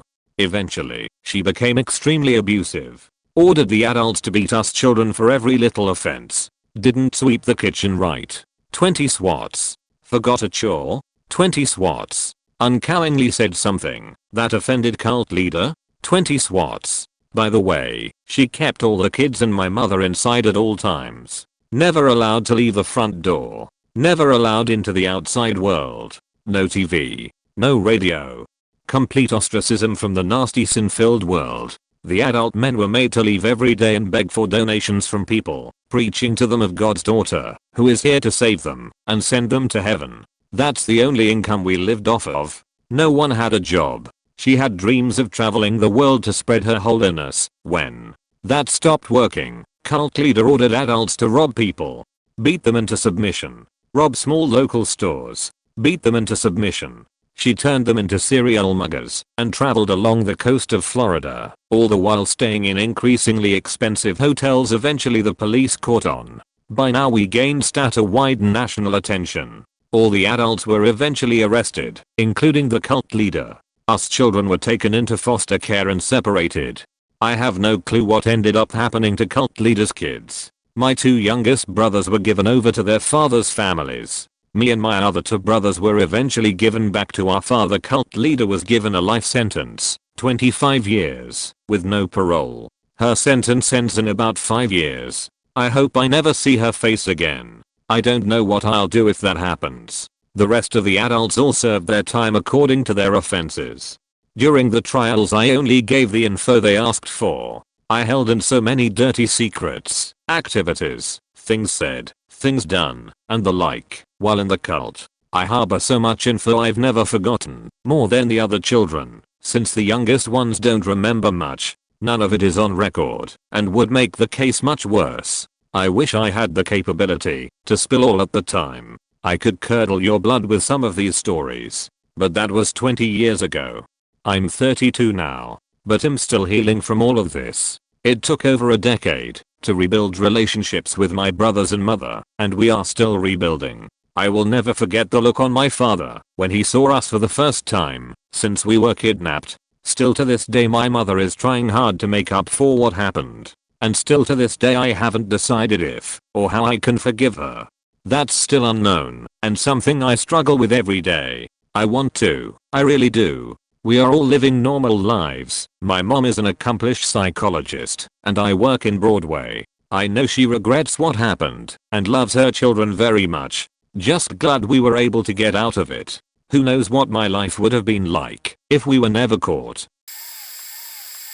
Waldorf. So, honestly I still question whether or not my school was a cult, but to me, that is just really something hard to admit to yourself. Definitely some bizarre things that made me feel weird / uncomfortable and ostracized. Then I found out there are Waldorf survivor support groups, and I have met other people that left the school system for various reasons similar to my own. I went to Waldorf K 10th grade. I left because I was miserable and socially isolated. There were only 17 people in my entire class. The average class size was like 15 to 20 students. It started with little things like no wearing black at all, because a teacher hated that color. Then the no Disney characters on clothing or accessories, because the media was seen as evil and corrupted our imaginations. I was taught outdated scientific theories, like the dinosaurs were wiped out by volcanoes. One of the most alarming things though was the belief of some teachers in karma and a child's path. Whenever a teacher saw another child getting physically attacked by another, their philosophical reasoning, the child who was being hurt was on a path that required they be hurt because in a past life they had done something to deserve it. Karma. Basically people could hurt you and it was totally justifiable. No normal controls were put in place that you would expect in a school system for violence against others. A teacher even told my mom that I needed to fulfill my purpose as an emotional / physical punching bag for the bullies that were drawn to me because I was so understanding and empathetic, something they lacked. Waldorf schools are pretty popular in Europe and the US, so I'm sure some people might jump down my throat here and say my experience was an isolated incident, but I've read enough and seen enough to know that the system I went through was not okay, and that I had some seriously damaging experiences with my peers, but more importantly, that it damaged my perception of authority figures / leaders. Also, right before I left and went to public school, I warned my parents that the place was so bad I knew someone was going to kill themselves. My friend killed himself 2 months later. The school refused to openly acknowledge it, claimed it was a terrible accident. He parked his vehicle on a flyover and jumped off. Was part of a meditation group in the mountains. Moment came after we all had to evacuate town for a bit. We couldn't figure out why one of the folks in charge wasn't coming back or answering anyone's phone calls. This person came back, but was so scared the leader would find out that they only selectively told a couple people they'd be in town for a day to get their things. When I saw them, they confirmed what I already knew, but just needed to hear out loud. This was a cult. Then they told me things I didn't know, and when I learned everything I threw up. Eternally grateful that they were brave enough to come back. This particular group attracted people who genuinely wanted to learn and wanted to ask themselves big questions. This group encouraged people to find their own answers to those questions and rewarded you when you discovered big personal truths or had a breakthrough letting something go. They brought people in using that desire to learn and grow. Just wanted to throw this out there, that people tend to think of cults as an extreme group that people choose to be a part of like they know what they're getting into. From my experience, a cult can also be a group that grows into an unhealthy community together. The reality is that a cult can come from anywhere: work, friendship circle, religious groups, self-help groups, and can happen to anyone. We only hear about a cult once they've become extreme. Any community can be wonderful and supportive, but there is a point where they can also become detrimental. I worry when people say things like, how could anyone fall for that? Or how could they not know? Because people who think it could never happen to them are more at risk and can also be harder to get out. I don't know the best way to help someone new believe is in one, but if you decide to say something to them, I would not recommend using the word cult. People tend to react poorly to that word specifically. Remember, most people don't believe they could ever fall for that kind of thing, so if you try to tell them they're in one, they'll stop listening. However, if you speak up, even if they react poorly, they will remember you if / when the times comes that they decide to leave. Never talked openly about this, but the small Pentecostal church we used to attend in the 80s taught some pretty weird shit. God told the pastor that his church would eventually need to build a stadium in our small town to hold all the people who would attend. Those in the early church at that time were being raised up to become leaders in this future mega church. We were all very excited. Long story short, he eventually moved away and started another church when things didn't pan out. But my mom was heavily into spiritual things back then. I remember she used to do battle in the spirit with her friends. They would come over to the house, roll around on the floor for hours, screaming and casting out demons from each other and from others. They were convinced they were possessed by various demons and would get mad at the other person for trying to cast them out until they were done. They would sometimes excitedly say things like, "I really felt like I wanted to rip your eyes out." Her and her friends would also birth things in the spirit, which consisted of making loud birthing noises as if in labor, and screaming in pain, as if they were actually birthing these spiritual things into existence. I remember playing outside once and realizing that anyone walking by our house could hear this, and I wondered what they must have thought. The Bible also instructs followers to pray without ceasing, so my mom would pray in tongues almost constantly. When she couldn't pray, she had a looping cassette tape that she would record herself on and let it play in the closet 24 hours a day. Any problem she had, tongues was the answer. When someone started calling our house and hanging up, long before caller ID, she screamed at them in tongues the next time the phone rang. I remember her knocking at my door and saying, your friend is on the phone, but I need to tell you something first. For fact's sake, Mom, why did you do that? I had to tell him some bullshit story about my mom thinking it was her Spanish friend calling back. At one point, her and her friends received a prophecy that the world was coming to an end, as it always is, and that evil people would come and take away our Bibles. As a result, she tried to get us to memorize Bible verses, so we would always have the word written on our hearts. It all seems pretty faked up in hindsight, but when you're a kid with no other knowledge of the world, it all seems normal. There was no single oh shit moment, but over a long period of time, there were a lot of moments that added up to me giving it all up. When in university, I moved abroad for a semester and stayed in a Christian student residency. I was curious about their teachings, as I was always close to church as a kid.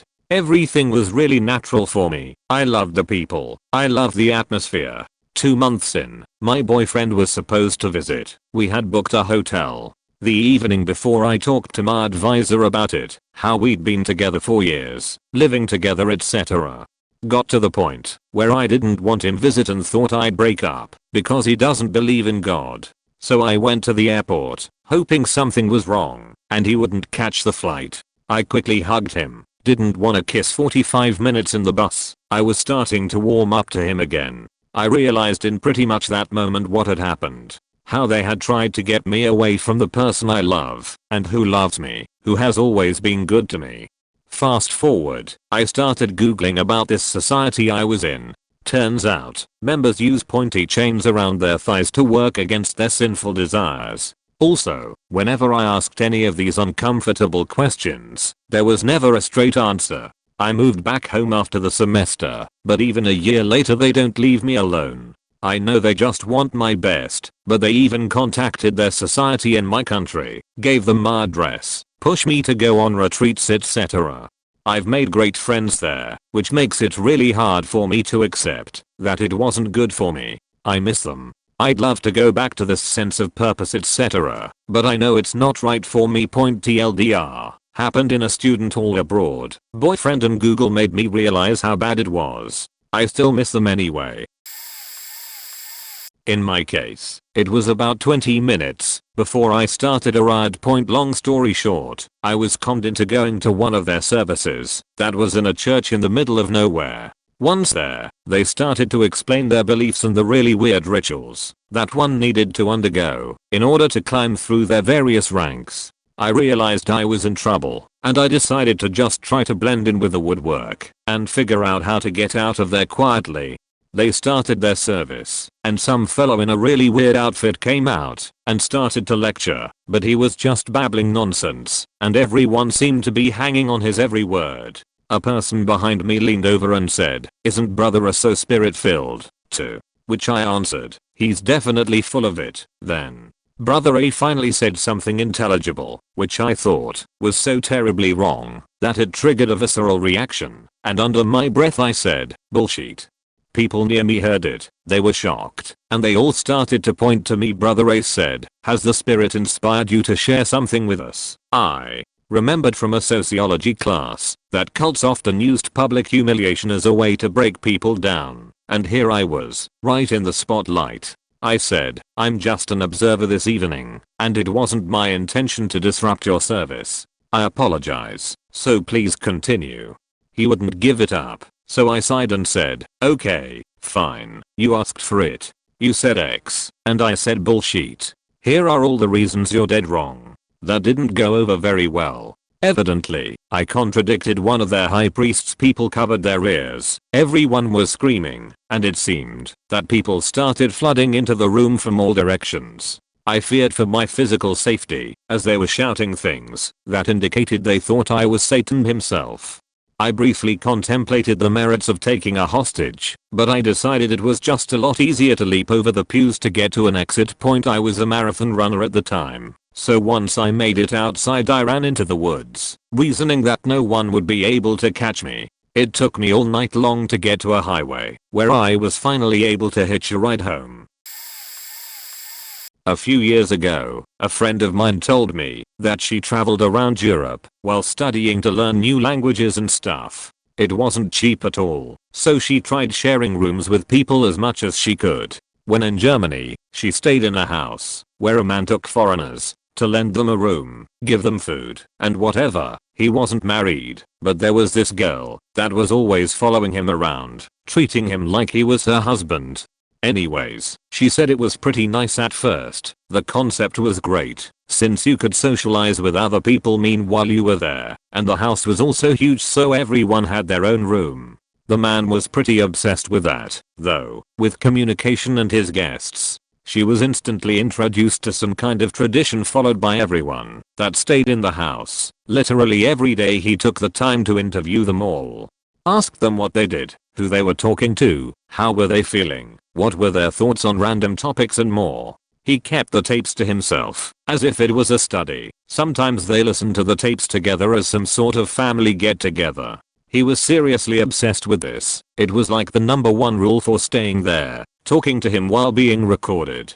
My friend took it as a way of practicing the language that was talked in the house, but she thought it was pretty bizarre that they were asked such personal, controlling questions. One day, after discussing some topic he disagreed on, he started treating her awful at the table, even to the point of not talking to her if she spoke to him or asked him something.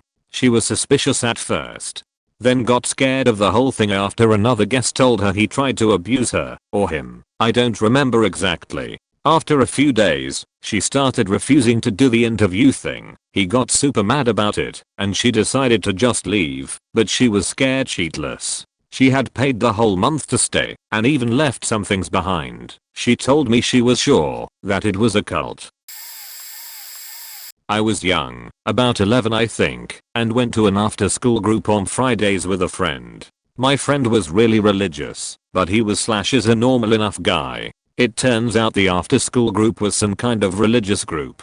There was one session I went to in particular where there were hundreds, and I mean hundreds of extra people all gathered in this big old abandoned theater, where the group used to get together anyways, and there was the leader of this group up on a stage.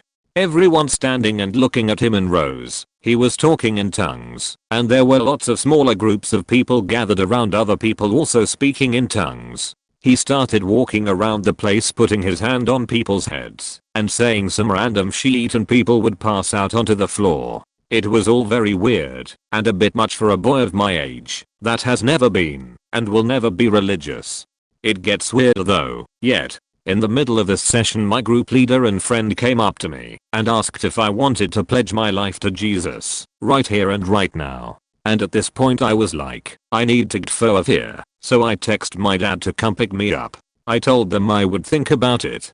They kept coming back to me to try and force it on me almost. I didn't know what it involved or anything, so I kept batting it off and waiting for my dad to come get me.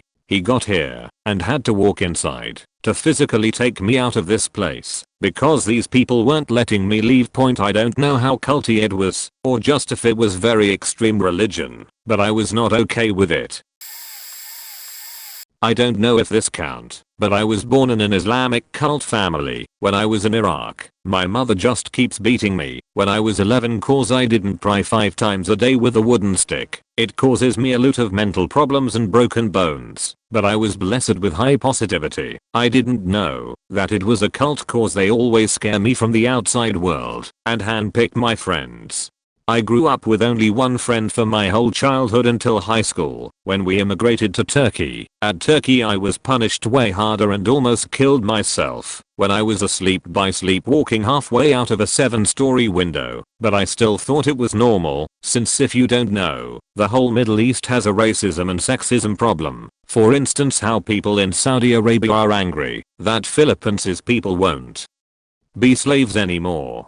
So all of the programs I watched were just wife beating and children beating moments from drama channels, and because of that I grew an emo phase for a little. But then I discovered a guy named West and saw one of his videos about edgelords and normies, so I joined his Discord. The people there helped me recover, but still I didn't know I was in a cult until one fateful day. My grandma visited us, and I accidentally made an anti-Islamic statement, which was that Turkey schools shouldn't have Muhammad's Day a holiday, since Turkey isn't a mainly Islamic country. And then she said I don't care, if they are not Muslims it's not haram to kill them, and that statement shook me, since I have been into political debate online, since I have no voice in my cult of a family, and this is when I realized I live in a cult, in still living with them now but as fast as I finish high school.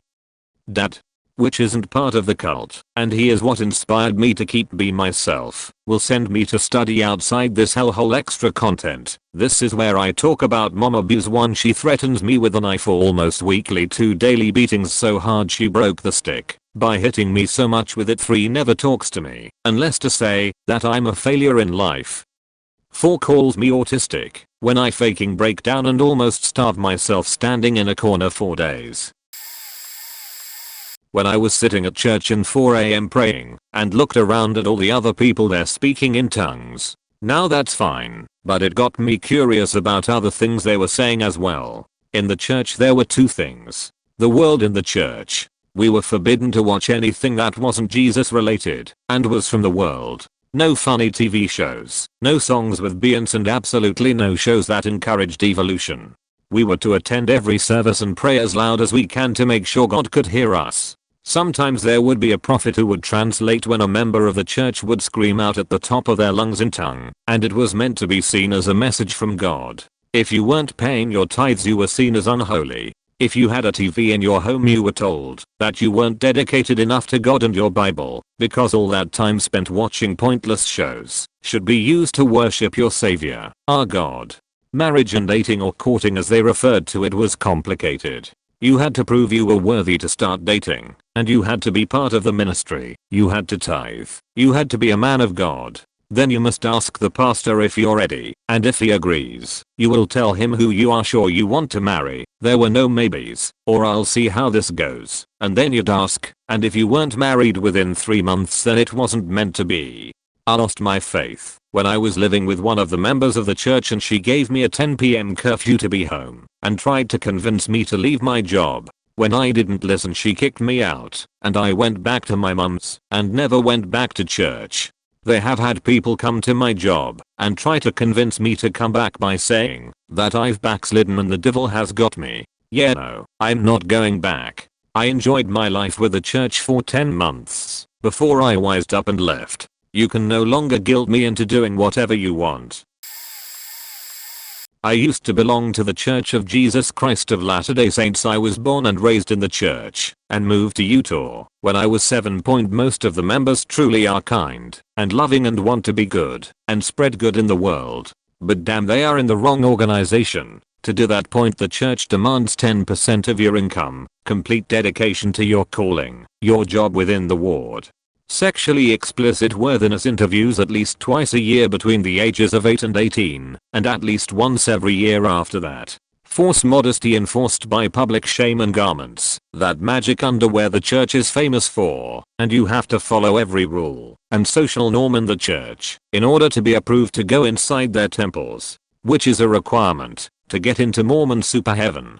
Living in Utah is hard because the population is like 80-90% Mormon. In high school we had the option to take seminary, which is the church's high school level church class, during school hours. And if someone didn't go, they were shamed by the other students. If a family doesn't go to church they can expect to be harassed by their neighbors. When I was in high school I began to read the history of the church and the church's policies and stances on various topics.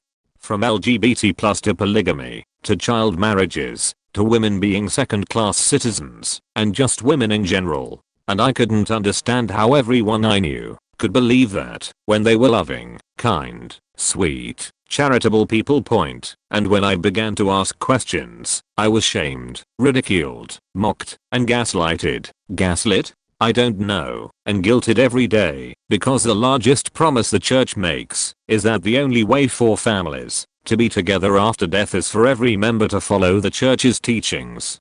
In the past year I joined the ex-Mormon community and learned more about the child sex abuses within the church's financial holdings, and how little they spend on humanitarian aid, and what goes on in the temples. Which is truly terrifying.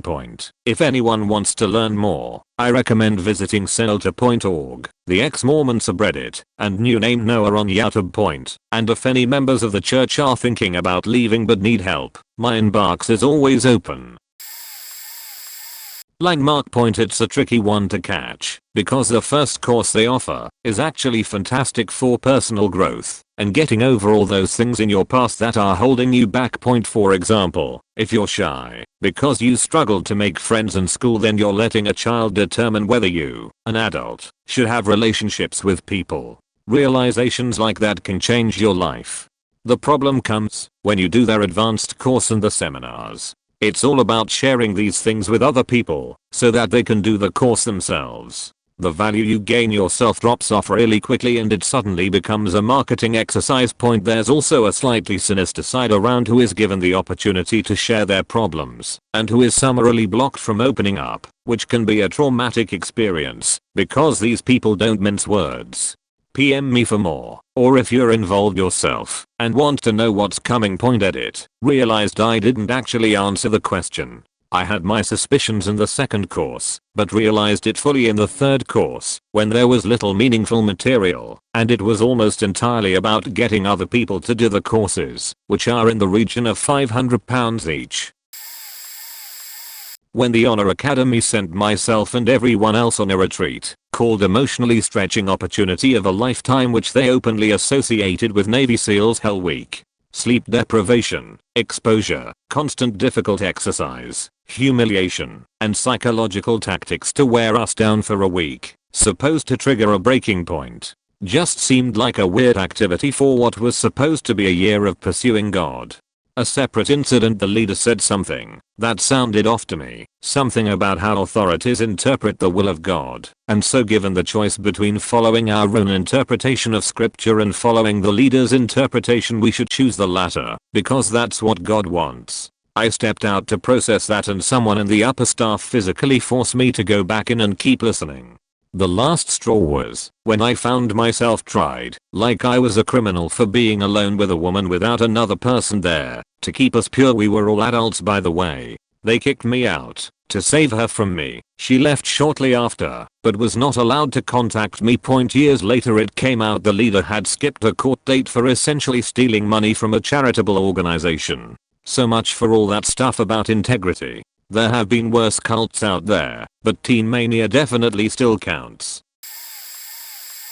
I don't think it was a cult necessarily, but it hits a ton of stuff on Stephen Hassan's bike model about cults. I'd say more fundamentalist than cult, but with culty tendencies, if it makes any sense. I grew up in an American Baptist church. They evolved out of the Baptist churches that were around pre-Civil War, while their Southern brethren founded the Southern Baptist Convention on the grounds that God divinely ordained slavery.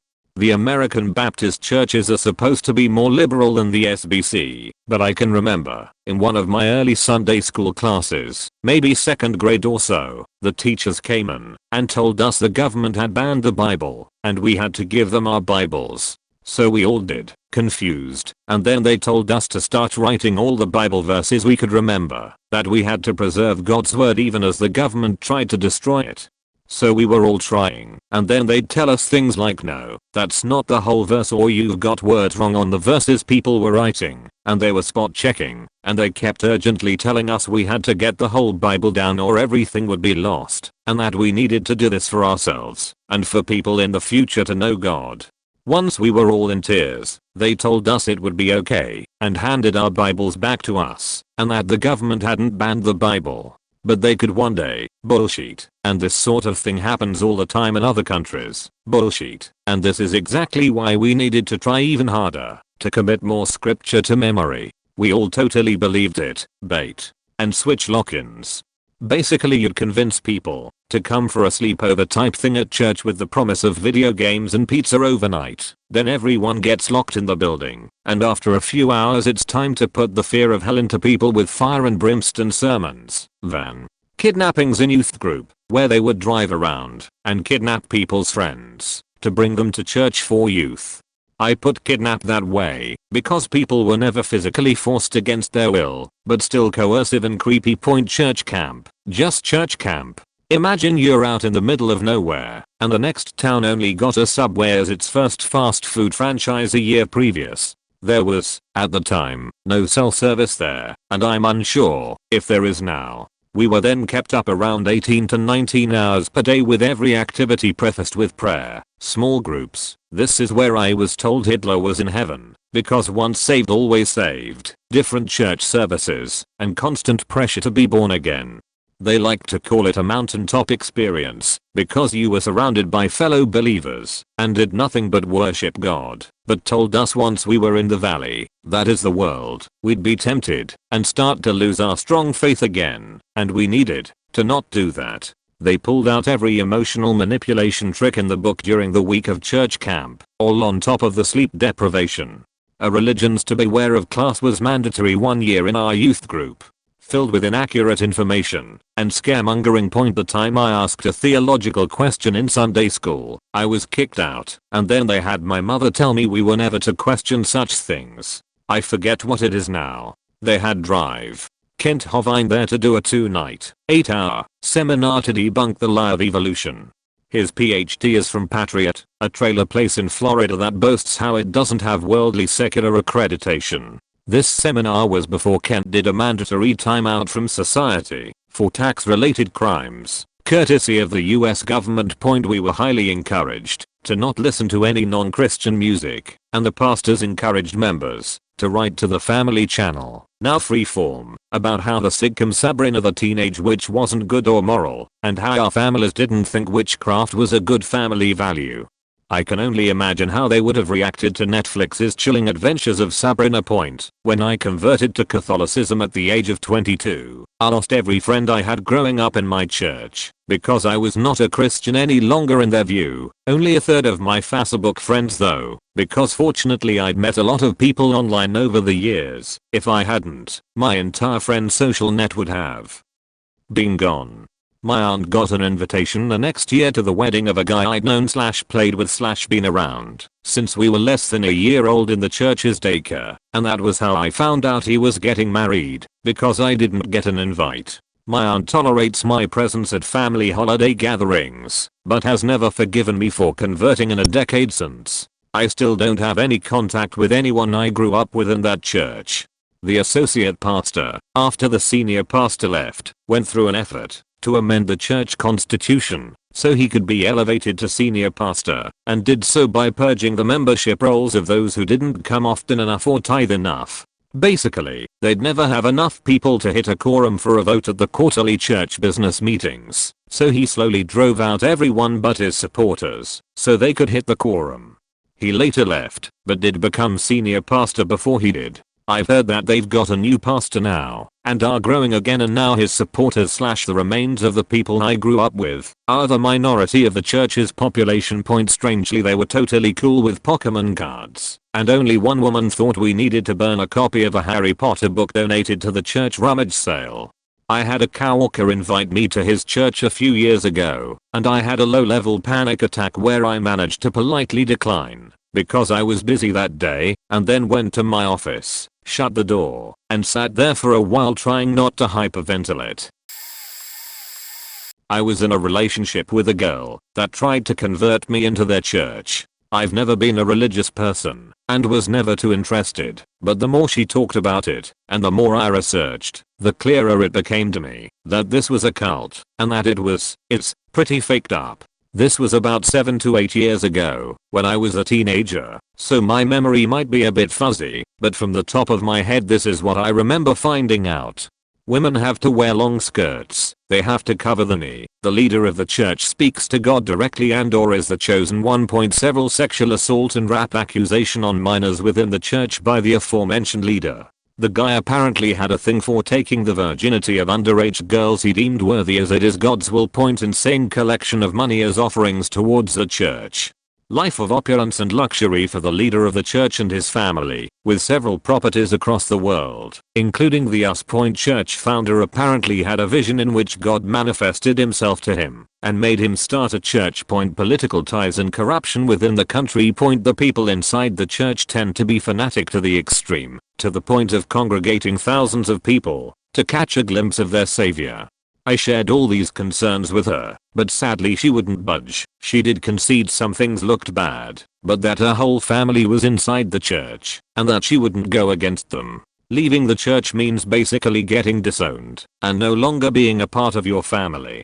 We broke up eventually. She cheated on me, and I believe she is married within the church, and has at least one kid. I hope she is happy, or at least at peace with herself, and I'm thankful I dodged that bullet.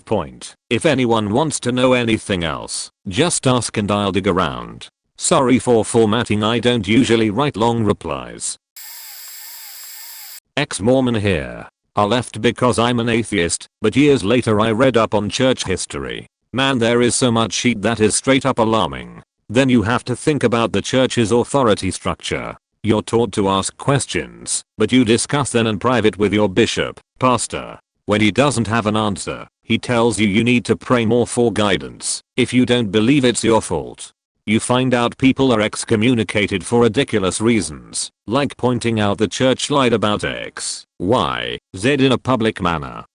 The church decides God told them children of gay couples cannot be baptized until they turn 18 instead of 8, and they must disavow their parents. Women are told over and over they are important, but up until 1990 they had to swear in the temple as they were being married to serve their husbands. The husbands had no such vow. Women cannot receive the priesthood. They have zero say in the direction of the church, but they are equal. Up until 1972 it was doctrine that black people were tainted by their ancestors' mistake and incapable of receiving God's blessings, but they could be sealed for eternity to a family as a servant. If you look, you find out all kinds of messed up things about church history, but the cult part comes in how you are told to disavow apostates, those excommunicated. They control how information is spread, how you should ask questions. They influence every aspect of your life. I didn't always believe the LDS church was a cult. I do now. Long story short, it happened when my friend asked if I'd like to come with to a function for this neighborhood thing I went to sometimes on the weekends. It was a religious thing for them, but they made sure to let me know I was welcome because they liked my company and they were super laid back about me not being religious. Anyways, I came with him to the farm to maybe scout out the girls and play with the horses / have a good time. We all gathered in the barn after a while of socializing and such, and they began to sing. Now don't take this the wrong way, I was 16, and with some goofy best friends. Anyways, when this bigger older Middle Eastern lady started singing, for some reason I found it hilarious. I think it was the fact I was trying so hard not to laugh out of respect that it became impossible combined with my friend. I was laughing almost silently, but you could definitely tell from looking, turning red, hand over mouth. shaking and damn near tearing up, and every time I almost got it under control my friend would just look at me and say something like bro or just crack a smile himself, and at this point a few people began to notice, and it made it even harder to stop. I considered going outside out of respect for the gathering, but I was all the way in the back left corner across from the entrance. So I was pretty much screwed as there were a good 60 people in there, and the way the tables were set up I would have had to go through the middle. Almost out of nowhere this older white lady shouts at me from across the barn something in the order of have respect for the prophet, this is a place of reverence. It wasn't really the lady that made me realize, but the whole event. The people from my neighborhood told me not to worry about her, and she was out of place for what she did, and I was still welcome anytime to anything I want, but still, I don't think my blood pressure had been that high since the girl I was sitting next to in my freshman year began demolishing hot Cheetos with her mouth open, and while nearly yelling in an extremely scratchy annoying voice, "B for the Y, didn't you just move?" I did try to move, but her and her friend moved next to me because they didn't want the teacher to see what WAA on their screens. I got really off topic, but man, that is probably the angriest a simple thing has ever made me. I felt my blood pressure physically rising. I was radiating heat, and I'm sure I was a bit red. Also, to be fair, it was the first class of the day, and I'm not exactly what's known as a morning person. I don't know how to end this, so thanks.